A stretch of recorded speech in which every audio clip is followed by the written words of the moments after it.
Boa noite, que a paz, a presença do Senhor Jesus esteja sobre a sua vida, trazendo sobre você a presença do Senhor Jesus, trazendo sobre você a alegria do Espírito Santo. Nós estamos hoje no capítulo 22 de Lucas, versículo 24, e diz o seguinte: suscitaram entre si uma discussão sobre qual deles parecia ser o maior.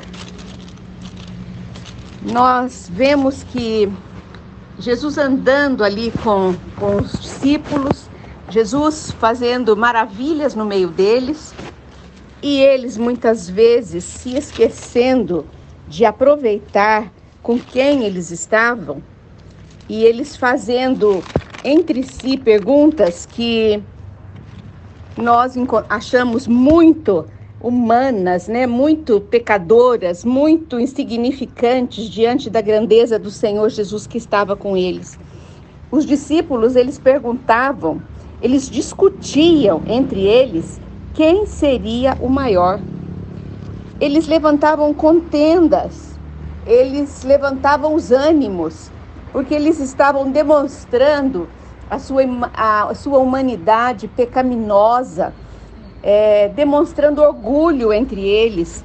Nós vemos que a palavra de Deus é tão maravilhosa e nos ensina tantas coisas que nós podemos ver como nós nos parecemos com os discípulos, como nós somos também pequenos e vaidosos, não é verdade?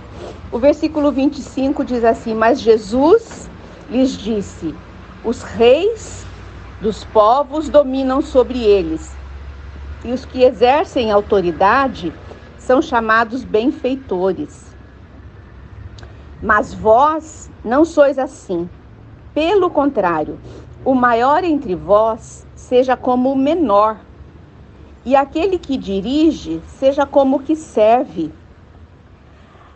A grandeza, do discípulo, a grandeza do ser humano, a grandeza do cristão está na sua humildade, está na sua dedicação à obra do Senhor, está na sua dedicação à palavra, a cumprir o que a palavra de Deus nos ensina. Isso sim faz de nós uma pessoa grande, quando nós somos humildes, quando nós obedecemos a palavra, quando nós nos dedicamos no estudo da palavra. Você está com esta atitude se tornando uma pessoa relevante, uma pessoa grande, uma pessoa com grandeza, porque a nossa grandeza, ela está no reino dos céus. A nossa grandeza, ela está em obedecer a palavra. O versículo 27 diz assim: pois qual é maior? Quem está à mesa ou quem serve à mesa? Porventura, não é quem está à mesa? Pois no meio de vós, eu sou como quem serve. O Senhor Jesus, ele nos dá o exemplo maravilhoso de quem ele é. Ele é Deus soberano, ele é Deus vivo, ele é Deus poderoso, e ele diz que ele é aquele que serve. Ele é aquele que veio ao mundo para servir. Vamos lá para o Evangelho de João.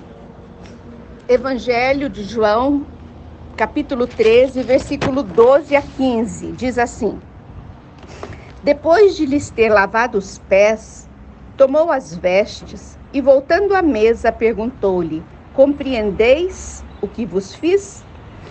Jesus aqui, na sua humildade, ele ensinando os seus discípulos a servirem. E Jesus não só ensina com palavras, mas ele ensina com atitude.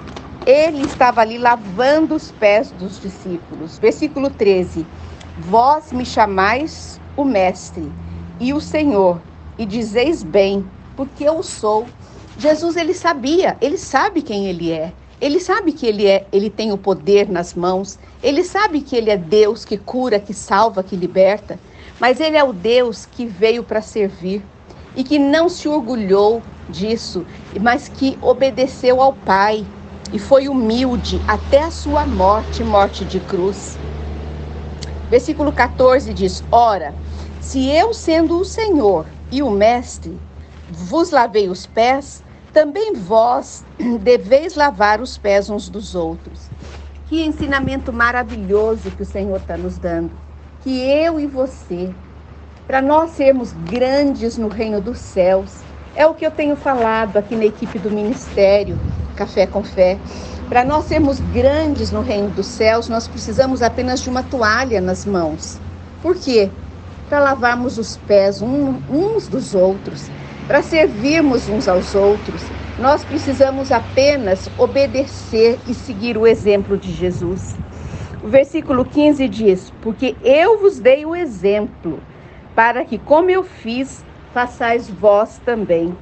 O Senhor Jesus é maravilhoso, porque Ele dá o exemplo, Ele fez. Nós, como ouvintes, como cristãos, como filhas e filhos de Deus, nós devemos seguir o exemplo de Jesus. Os mais importantes na igreja, os mais importantes no ministério, os mais importantes na sociedade, são aqueles que servem, são aqueles que fazem o que Jesus faz.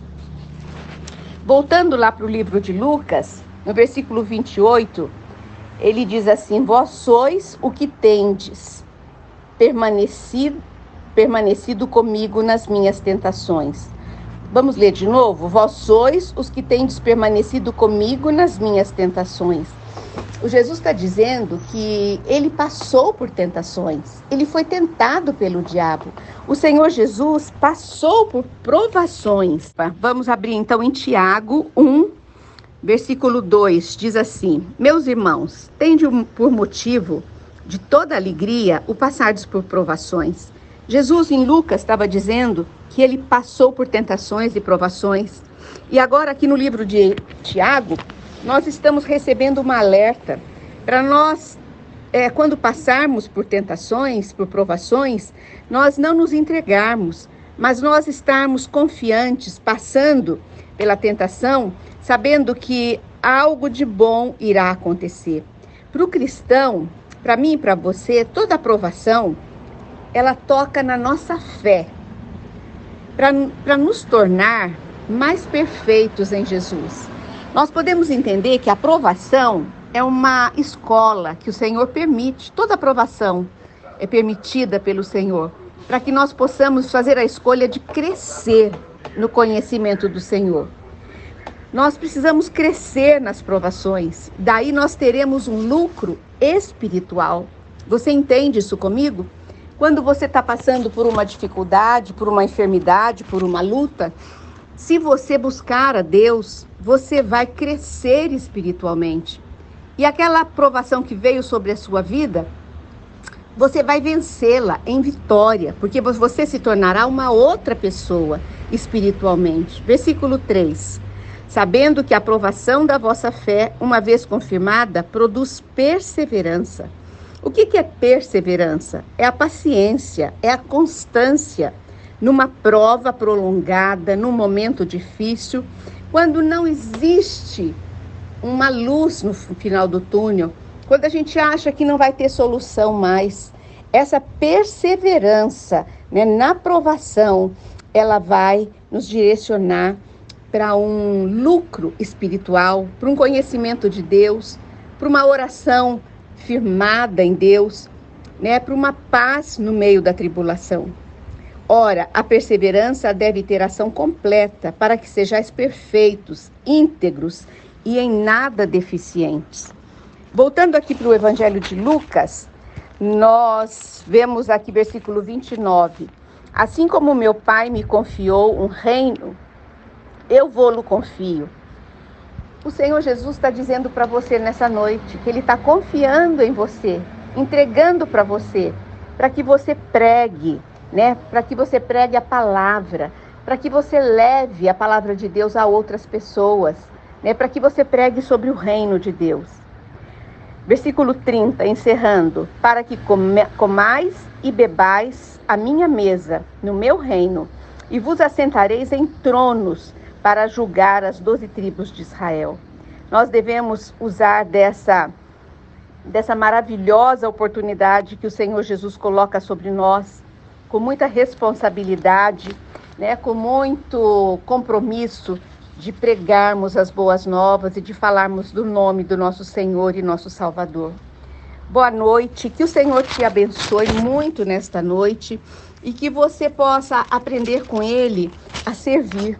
Que a sua vida seja um exemplo para as outras pessoas, não por aquilo que você fala, mas por aquilo que você faz.